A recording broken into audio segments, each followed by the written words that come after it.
Chosen one, lock your attention on this message right now. That restless feeling in your spirit, the one that has been following you for days, telling you something is about to shift. That is not anxiety. That is preparation. The enemy is working overtime today for one reason and one reason only. He knows what has been scheduled for you within the next 24 hours. It all breaks open tomorrow. The waiting, the silence, the confusion about which direction to move. But here is what you need to understand. This is not happening because of luck or timing or circumstances finally aligning on their own. It is happening because of what you have already done. Think back to that moment this week when you almost forced it, when you almost made the call, sent the message, pushed for the answer. But something stopped you. You pulled back. You waited. You trusted the process even when every nerve in your body was screaming at you to move. You did not know it then, but that moment of restraint was not weakness. That was the exact act that unlocked what is coming tomorrow. You did not delay your blessing. You matured it. God redirected everything today to bring you this word. So anchor your spirit, because I am about to read you the verdict that explains everything you have been feeling. You did not find this recording by accident. The algorithm did not bring you here. The Holy Spirit did. This is a divine appointment that was scheduled before the foundations of the earth. You are standing at the edge of something you have never experienced before. Stay until the very last second of this message, because in the next few minutes I am going to hand you the prophetic audit that reveals exactly why this offer is coming and what it means for your specific season. I am going to show you the exact lie the enemy planted in your mind to make you disqualify yourself before the door even opened. And at the end, I am going to give you a declaration that seals your readiness, so that when the knock comes, you do not miss it. Do not click away. Your future self is begging you to stay, because if you leave now, you risk walking into tomorrow spiritually unprepared for the very thing heaven has been arranging on your behalf. I know what the last 72 hours have felt like. The atmosphere has not just been quiet, it has been charged. Like standing in a field just before lightning strikes, where the air is thick and something invisible is pressing against your chest. Maybe you have been checking your phone more than usual this week, refreshing the same screens, waiting for a message or a call that has not come yet, feeling a pull in your spirit that something is on the edge of arriving. Or maybe you woke up at 3 in the morning this week, unable to explain why, just sitting in the dark with a burning in your gut that felt more like urgency than fear. Or perhaps you have had a name, a number, an idea keep surfacing in your mind over and over this week, and every time you tried to dismiss it, it came back stronger. You feel suspended, like you have done everything you were supposed to do, and now you are standing in a corridor between the old chapter and the new one, and the door at the end will not open on your timeline. And in this corridor, the enemy has started whispering a very specific lie. Listen to your thoughts right now. He has been telling you that the reason the offer has not come yet is because you are not ready, that you missed your moment, that the window passed while you were still working through your mess, your doubt, your imperfection. He has been replaying that moment earlier this week when you hesitated, when you second-guessed the opportunity, when you let fear speak louder than faith for just long enough to make you wonder if you disqualified yourself. The accuser is telling you that what is coming is not for you anymore. He is telling you that you forfeited it. But I need you to hear what the scripture actually says about this moment. Deuteronomy 28:2 says, "All these blessings will come upon you and overtake you if you listen to the voice of the Lord your God." Listen to that promise. The blessings will come upon you and overtake you, not trickle toward you, not arrive if conditions are perfect. Overtake you. That means the offer that is coming tomorrow is not something you have to chase. It is something moving faster than your doubt, faster than your delay, faster than the enemy's interference. It is already in motion. It has already been dispatched. The accuser is trying to convince you that your hesitation this week reset the clock. But that is a deception. You are not in a setback. You are in a setup. The heaviness you have been carrying is not the weight of failure. It is the weight of something enormous pressing against the thin membrane of tomorrow, about to break through. That restlessness in your spirit is not confusion. It is your soul recognizing the sound of a door that is about to open. You think that moment when you pulled back was weakness. You think your silence, your waiting, your refusal to force the outcome was you falling behind. But let me reframe your reality right now. That was not a mistake. That was positioning. The offer that is coming tomorrow was not available to the version of you who would have forced it last month. It required the version of you who learned to wait without losing faith. It required the version of you who kept their hands open instead of grasping. That is who you became this week. That is why it is arriving tomorrow and not a day sooner. God did not make you wait because you were not good enough. He made you wait because the offer had to catch up to who you were becoming. Most chosen ones who hear a message like this feel the fire for about 48 hours. Then the dryness returns, the doubt creeps back, the silence gets louder, and within a week they are exactly where they were before, waiting, wondering, spiritually exhausted. That cycle breaks today, or it does not. The inner sanctum puts a prophetic word from the throne room in your hands every single morning, 365 days of hearing God before the world can speak first. The link is in the first pinned comment. It will not be there forever, and neither will this window God just opened for you. You've been carrying something that most people can't even see. And yet, before we go any further, I want you to know that everything I'm about to share with you is laid out in even greater depth inside a guide I put together specifically for people like you. It's called The Chosen One's Blueprint, and you can get it right now through the link in the description. But stay with me, because what I'm about to walk you through over the next few minutes may be the most important thing you hear this entire season. Because here's what I need you to understand first. The offer that is coming to you, and it is coming, isn't arriving in a vacuum. It's arriving after a period that was designed to test whether you are ready to receive it.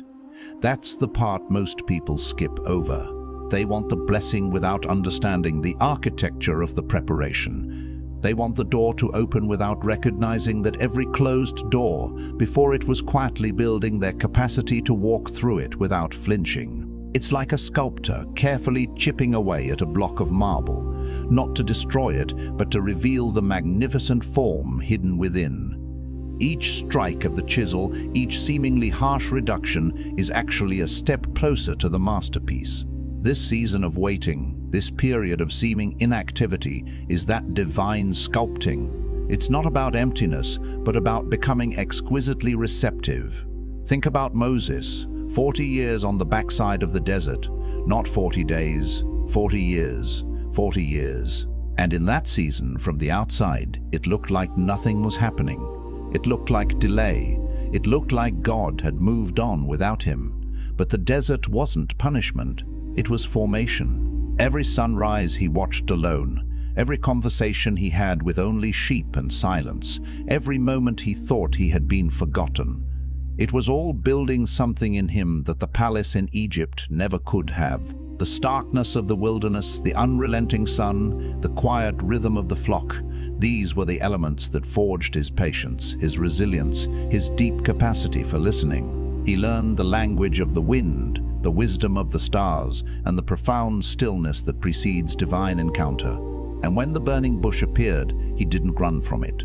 He turned aside to look. That posture, that willingness to stop and pay attention, that came from 40 years of learning how to be still, how to discern the sacred in the ordinary. You've had your desert. You know exactly what I'm talking about. Perhaps it was a season of profound loneliness, where the echoes in your home seemed to amplify the silence in your soul. Maybe it was a career plateau, where your efforts felt like spinning wheels in the mud, going nowhere. Or perhaps it was a relational wilderness, where trust was eroded and connection felt like a mirage. Whatever its form, that season was not an abandonment.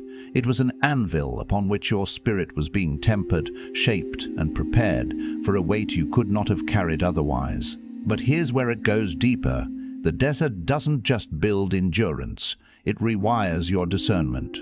When you've been in a season of stripping, when things have been taken from you, When relationships have shifted and opportunities seem to disappear, what actually happens underneath all of that is that your ability to recognize what is real begins to sharpen. The noise fades. The counterfeit voices lose their power over you. It's as if the constant bombardment of superficiality has been silenced, allowing the subtler frequencies of truth to finally be heard. You become attuned to the authentic whisper, the genuine resonance, distinguishing it from the hollow echo of illusion. The dross of earthly distractions is burned away, leaving the pure gold of divine insight. And when something genuine finally arrives, when that unexpected offer, that unexpected call, that unexpected door presents itself, you won't chase it out of desperation. You'll recognize it out of clarity. You'll know it not by its outward appearance, but by the undeniable hum of divine origin it carries within. And that distinction changes everything. It shifts your reception from a frantic grasping to a calm embrace. Because there are two ways to receive a divine opportunity. You can receive it hungry, reaching for it because you've been empty for so long that anything feels like enough. This is like a parched traveler stumbling upon a well. They drink greedily, without questioning the water's source or purity. Or you can receive it whole, stepping toward it from a place of alignment, where your spirit already knew it was coming, and your soul is prepared to steward it well. This is the seasoned traveler who approaches the well with gratitude, assesses its quality and drinks with appreciation, knowing its value and how to manage its life-giving flow. God isn't just trying to give you the offer. He's trying to give you the character to carry what comes with it. He's not just handing you a key. He's showing you how to build the house. Now, once you understand that, you're ready for this next piece. And this is the part that most people miss entirely. The unexpected offer that's on its way to you has likely already shown up in a form you dismissed. That's right. It may have already knocked once and you weren't sure if it was the right door, so you hesitated.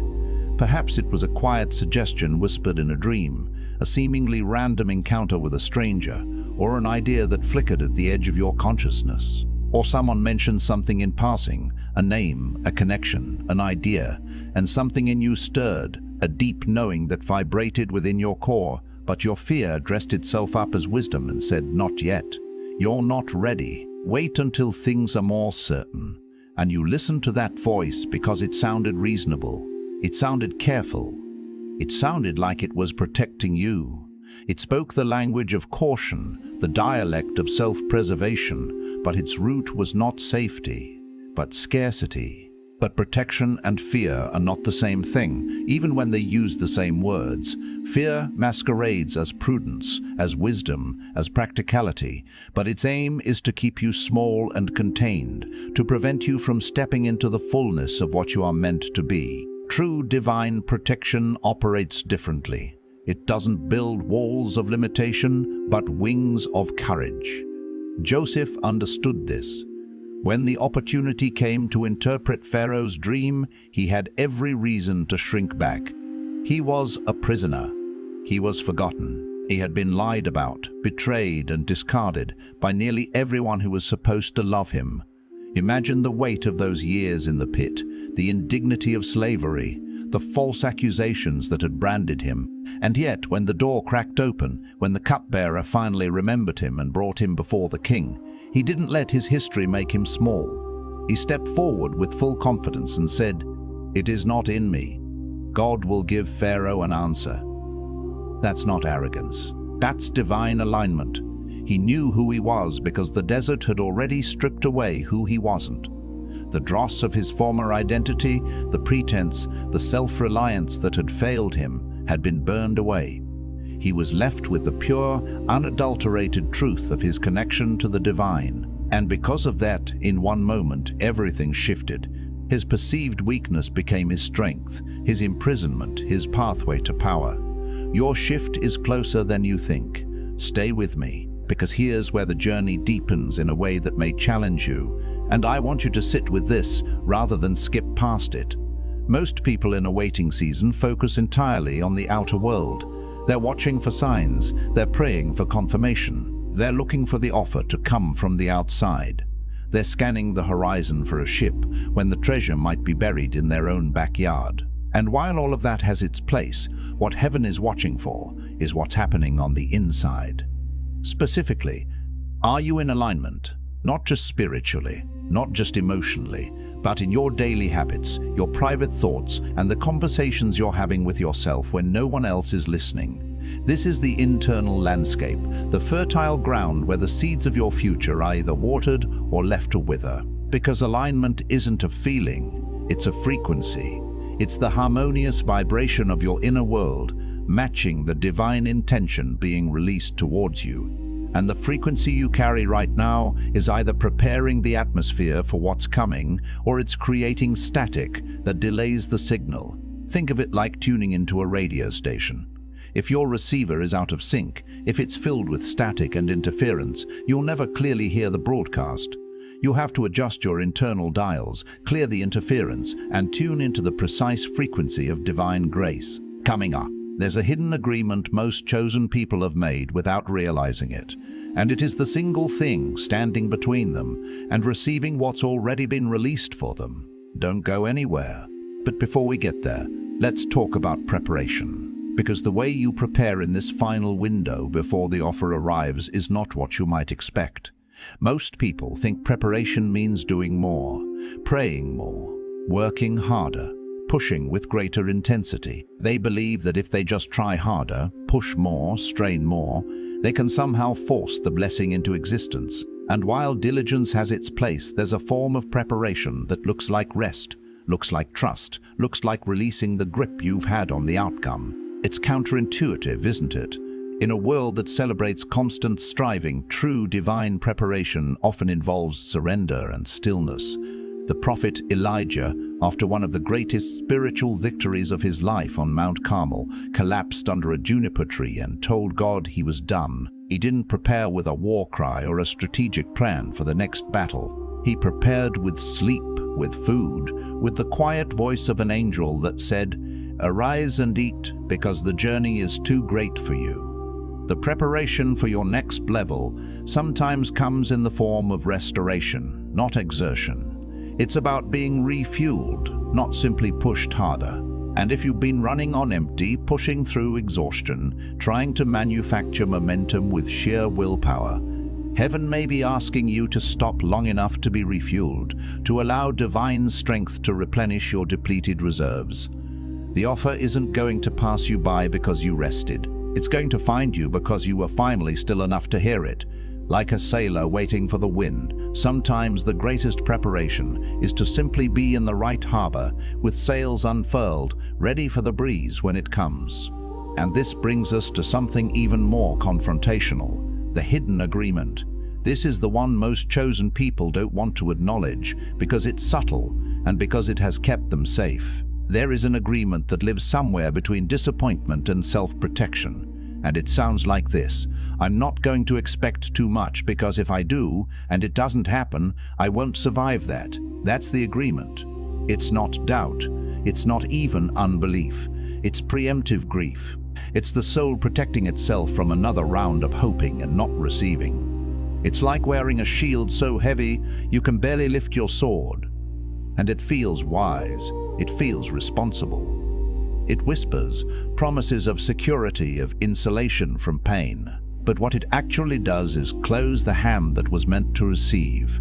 It builds a fortress around your heart that keeps out not only the enemy but also the very blessings you've been praying for. Isaiah said it like this: "Enlarge the place of your tent, stretch your tent curtains wide, do not hold back." Not because everything is already in hand, not because the manifestation is visible and tangible, but because the expansion has to happen before the fullness arrives. You have to open before it's given. You have to expect before it's visible.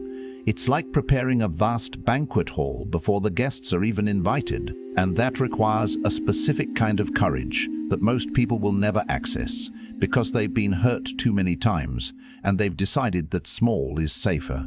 They've learned to live within the confines of their wounds, mistaking the cage for their dwelling. But small was never your calling, and deep down you already know that. The vastness of the heavens, the boundless ocean, the infinite potential within the seed. These are not metaphors for your spirit. They are reflections of your true inheritance. Now, coming up is the part of this message I want you to hold carefully, because it's going to reframe something you may have believed your entire life.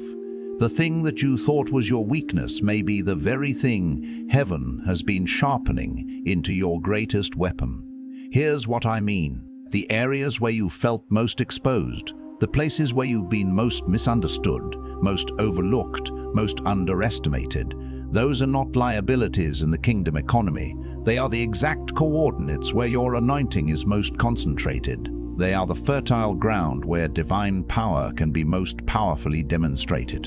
The wound that wouldn't close is often the place where the oil flows the most freely. Think of Gideon, who was hiding in a winepress because he believed he was the least in his tribe, which was already the smallest in Israel.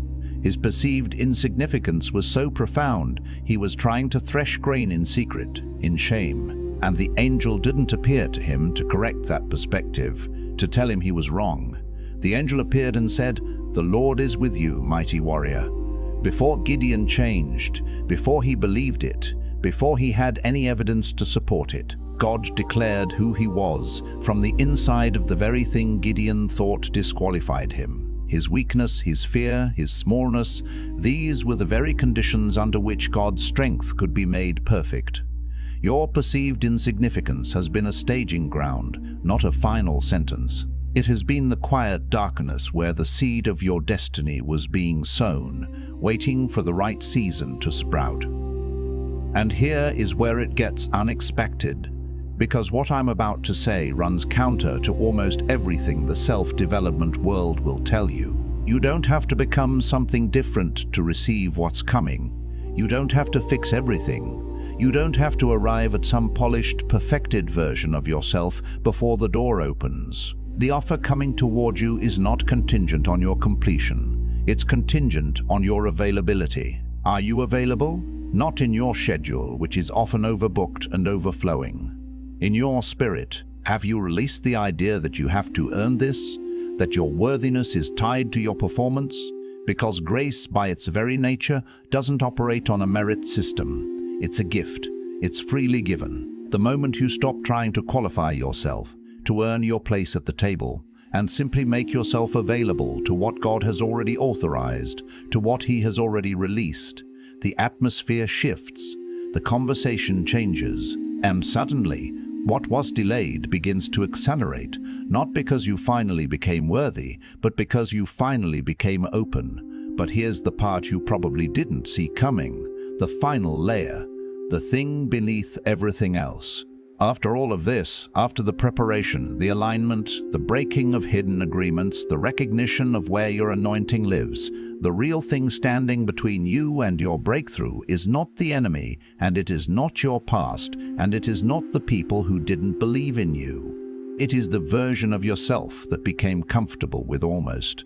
The version that learned to function in almost there, almost enough, almost my season. That version became familiar. It learned to navigate the landscape of not quite, and in doing so, it developed survival mechanisms that were effective for a time. Familiar became safe, and safe became an identity, a comfortable skin you've worn for so long it feels like your own flesh. And until that version is released, until you grieve it with kindness and let it go, acknowledging its purpose and its service in keeping you safe through difficult times, the new thing cannot fully land. It's like trying to put a brand new, vibrant garment over an old, tattered one. It doesn't quite fit right, and the newness is obscured. This is the hardest part of every transformation, not because it requires suffering, but because it requires a willingness to no longer be who you've been practicing being. Even when that version was wounded, even when that version kept you alive through hard seasons, it served its purpose. It was the shield that deflected the arrows, the raft that carried you through the storm. And now, with everything that is coming toward you within this next window of time, it is asking you to outgrow it completely. It's time to shed the old skin, to step out of the familiar confines and embrace the expansive reality of who you are becoming. You are not that person anymore. And the offer that's coming knows that, even if you're still catching up to it. It's like a long-lost love finally finding you, recognizing the core of who you are, even if the years have etched new lines on your face. Now, before you move from this moment, before you step back into the details of your day, your week, your waiting, I want you to do something. Place your hand over your heart and speak this with me out loud if you can, because there is power in the sound of your own voice declaring what heaven has already confirmed. Let your words be an echo of the divine decree already issued on your behalf. I release every agreement I have made with limitation. I release preemptive grief.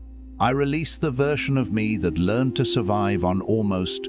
I open my hands, my heart, and my spirit to receive the unexpected offer that is already in motion toward me. I declare that I am aligned. I declare that I am available. I declare that my preparation was not wasted, and my season of delay is now becoming a season of divine acceleration. I am not disqualified. I am not forgotten. I am chosen. I am ready, and what heaven has released for me cannot be rerouted, cannot be stolen, and will not arrive one moment late. I receive it now.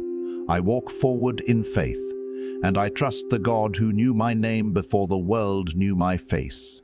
If this message reached something deep in you, don't let it be the end of what God is saying. Share it with someone who needs to hear it today. Leave a comment below. Tell me one word that describes what you're believing for in this season. And if you haven't already, the link in the description will take you to the Chosen One's blueprint, where we go even further into what it means to live as someone heaven has already chosen and is actively moving toward. Your offer is coming. Don't miss it.